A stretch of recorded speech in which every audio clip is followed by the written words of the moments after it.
হাসি ভরা মুখটা দিয়ে কিন্তু আজকে রাত্রে থেকে আমি আজকের ব্লগটা শুরু করলাম। আশা করছি আজকের ব্লগটা তোমাদের খুব ভালো লাগবে। তো বন্ধুরা, তোমরা সবাই কেমন আছো? আশা করছি তোমরা সবাই খুব ভালো আছো, সুস্থ আছো, আর আমরাও কিন্তু খুব ভালো আছি। কিন্তু দুষ্টুমিগুলো দিন দিন বেড়েই চলেছে। ওকে যতবারই টুপি পরায় না কেন এমনভাবেই কিন্তু টেনে টেনে খুলে ফেলে দেয়। তো তাই জন্যই আজকে ভিডিওটা করলাম আর তোমাদের সঙ্গে শেয়ার করলাম।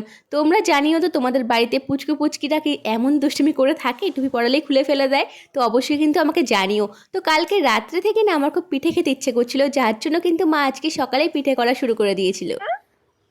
মাম্মি তুমি পিঠে খাবে? তুমি পিঠে খাবে? সব থেকে কিন্তু এই পিঠেটা আরেকটা কিন্তু হ্যাঁ, ভাপা পিঠে আমার বেশ ভালো লাগে, কিন্তু ভাপা পিঠে তো বেশি একটা বানানো হয় না বাড়িতে, যার জন্য কিন্তু এই পিঠেটাই মা বানালো। আর এই পিঠেটা আমার খুব ভালো লাগে খেতে, গুড় নারকেল দিয়ে কিন্তু বেশ ভালো লাগে। তোমাদের কার কার ভালো লাগে আমাকে কিন্তু সেটাও জানিও। তো মা এখানটায় দেখো পিঠেটা তোমাদেরকে দেখাচ্ছিল যে কতটুকু হয়েছিল। ঘরে চলে এসছো তুমি, পিঠে খাবে তাই জন্য? হ্যাঁ, কেমন করে তাকিয়েছে বিল্লির মতো, পুরো ম্যাও ম্যাওর মতো তাকিয়েছে।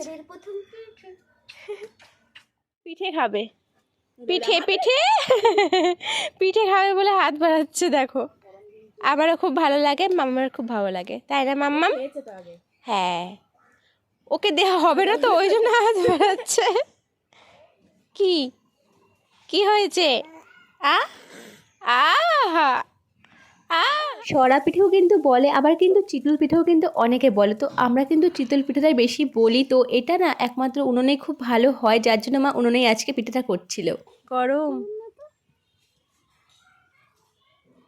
গরম দিল দিল ফেলে কিন্তু না, গুড়টা না, গুড়টা না, ছি ছি ছি ছি ছি। তো মিঠি কিন্তু দিদুনকে খুব ভালোবাসে, আর আমার মা যখন রান্না করে না, রান্নাঘরে মিঠিকে যখন আমি নিয়ে যাই তখন কিন্তু এক লাফে মিঠি কিন্তু মায়ের কাছে চলে যায়। তো এমনভাবেই কিন্তু তারপর দুজনে মিলে রান্না শুরু করে দেয়। তো যাই হোক, পিঠে কিন্তু নিয়ে আমি ঘরে চলে এসেছি। এখন আমি আর বোনও মিলে পিঠে খাবো, আর মিঠি কিন্তু সব ধরবে, কিন্তু খাবার বেলা কিচ্ছু নেই। আর ওর সামনে যাই নেবো না কেন এমন করে একটু টেনে টেনে ধরে ফেলে। কি করছে পাকা মেয়েটা? কি করছে পাকা মেয়েটা? পাকা মেয়েটা কি করছে? আমার পাকা মেয়েটা, এটা আমার পাকা মেয়ে, এটা আমার দুষ্টু মেয়ে, এটা আমার দুষ্টু মেয়ে একটা। মামা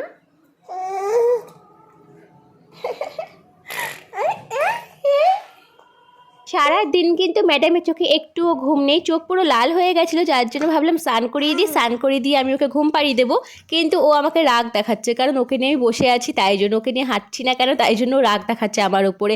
আর আমি কিন্তু মাঝে মধ্যে মিঠিকে টিপ পড়াই না, কারণ ডেলি ডেলি টিপ পরিয়ে পরিয়ে না এক জায়গায় কেমন একটা ছাপ মতো পড়ে গেছে, যার জন্য কিন্তু আমি মাঝে মধ্যে টিপ না পরিয়ে ওকে রাখি।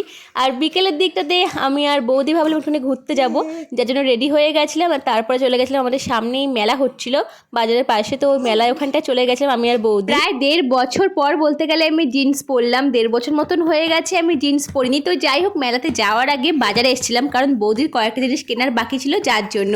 তো তোমরা নিশ্চয়ই মিঠির গলার ভয়েসটা একটুখানি শুনতে পাচ্ছ, কারণ ওর পাশে বসেই কিন্তু আমি এডিটিংটা করছিলাম আর ও দুষ্টুমি করছে। তো এই মায়ের মন্দিরে কিন্তু আমি আগেও পুজো দিতে এসেছিলাম, তোমরা নিশ্চয়ই আগের ব্লগে দেখতেই পেয়েছিলে। তো এই মায়ের মন্দির উপলক্ষেই কিন্তু মেলা হয় এখানটায়, ভীষণ ভালো হয়। আর ছোটোবেলা থেকে কিন্তু এই মেলায় আমি আসি। তো অনেক দিন পর বলতে গেলে আমি বিয়ের পরে অবশ্য এই মেলাতে আসতে পারলাম, কারণ এখানে আমি এখন আছি বলে। তো বৌদি আর আমি মিলে এখন ঘুগনি খাচ্ছিলাম, আর তারপরে কিন্তু বৌদির পান খেতে ইচ্ছে করছিল, তোমাদের সঙ্গে শেয়ার করছি। দেখো, ও কিন্তু পান খেতে ভীষণ ভালোবাসে, তাই জন্য বলছিলাম যে আমি সবাইকে দেখিয়ে দেবো, তাই জন্য একটুখানি দেখো তোমাদের কীরকম করলো যে দেখিও না। তো যাই হোক, আমরা কিন্তু খুব মজা করলাম, তারপরে কয়েকটা জিনিস কিনে বাড়িতে চলে এসেছিলাম। তো চলো, আজকের এই মিনি ব্লগটা আমি এখানটা এন্ড করলাম। ভালো লাগে চ্যানেলটাকে অবশ্যই সাবস্ক্রাইব করে দিও।